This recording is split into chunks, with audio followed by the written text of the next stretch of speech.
Dia mula dia wakaf. Okey. Okey. Ya. Okey. Dia kalau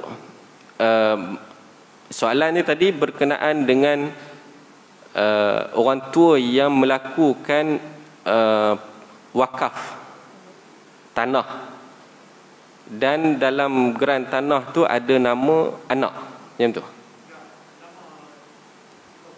Nama si bapa. Oh, nama si bapa tadilah. Kan bila diwakafkan ni tidak direkodkan. Bila tak rekod, jadi bila ada orang tuntut tanah tersebut, macam waris tadi kan, waris tuntut tanah tersebut, dia pun tak tahu yang si bapa ni tadi mewakafkan harta tu. Dia tak tahu, mungkin itu hal ayah dia pergi wakafkan ni dekat sekolah anak yatim ke, dekat sekolah agama ke, untuk perkuburan ke dan sebagainya. Jadi si anak tak tahu. Ada rekod ke? Tak ada.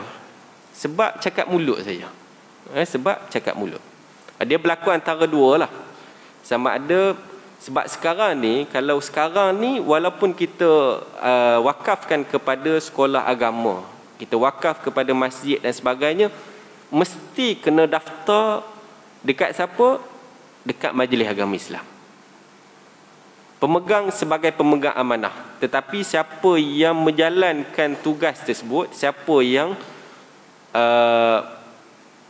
menjaga tanah tadi, orang yang diwakafkan itulah, kepada pihak yang diwakafkan. Pihak yang diwakafkan tu adalah sebagai wakaf khas untuk kalau sekolah agama, pihak sekolah lah yang jaga.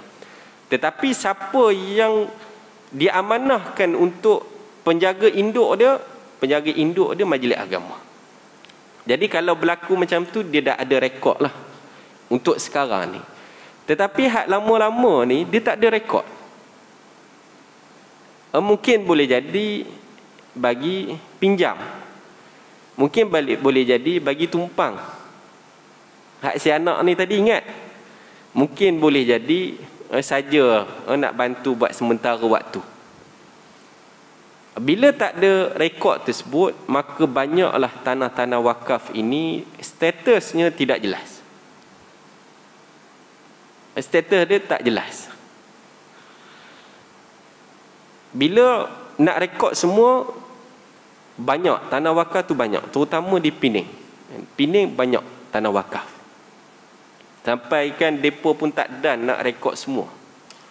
Jadi bila ada yang menuntut, pening kepala. Masuk mahkamah, berlawan di antara majlis dengan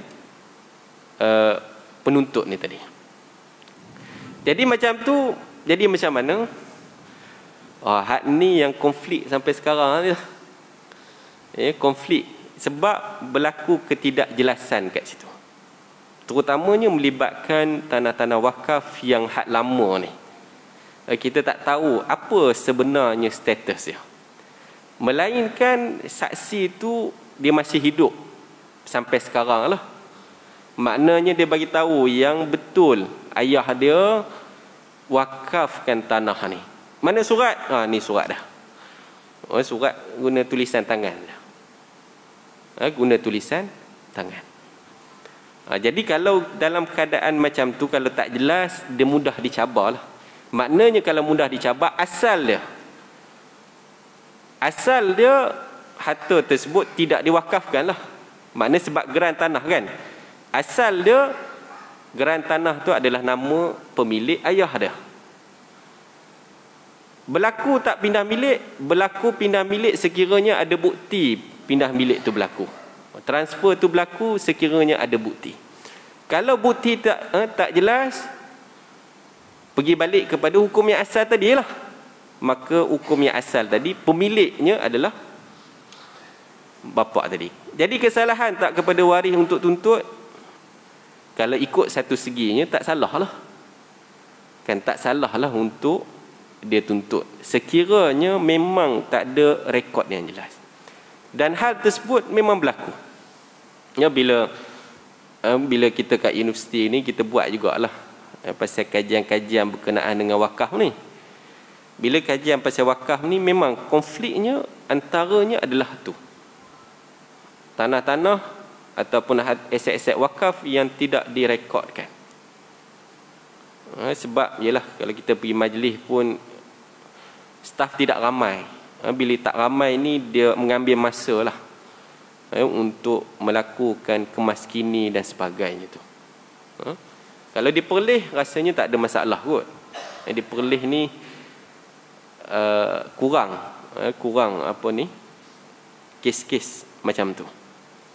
Tetapi kalau banyaknya di Terengganu, di Kelantan, di Pulau Pinang. Pulau Pinang antara ibu lah, dia yang zaman awal dia tu mungkin orang kaya-kaya kot duduk kat situ. Orang kaya-kaya kan, yang apa kata, buka nasi kandar ni. Buka nasi kandar ni boleh tahan juga depa kaya tu. Kalau sehari tu berapa ribu orang masuk kedai dia. Jadi kalau untung sehari 20,000, 30,000 kan. Itu daripada dulu tu. Dan memang mereka ni meniaga. Jadi memang kaya lah. Depa ni kaya. Wakaf tanah dan sebagainya. Jadi memang banyak direkodkan berkenaan dengan harta wakaf di Pulau Pinang. Jadi hak itulah waris itu dari satu segi dia boleh tuntut lah sekiranya tidak berlaku ketidakjelasan kat situ. Berlaku ketidakjelasan. Jadi ada kes lah. Ya, ada kes yang orang menuntut tanah-tanah wakaf ni dan berjaya mereka tuntut.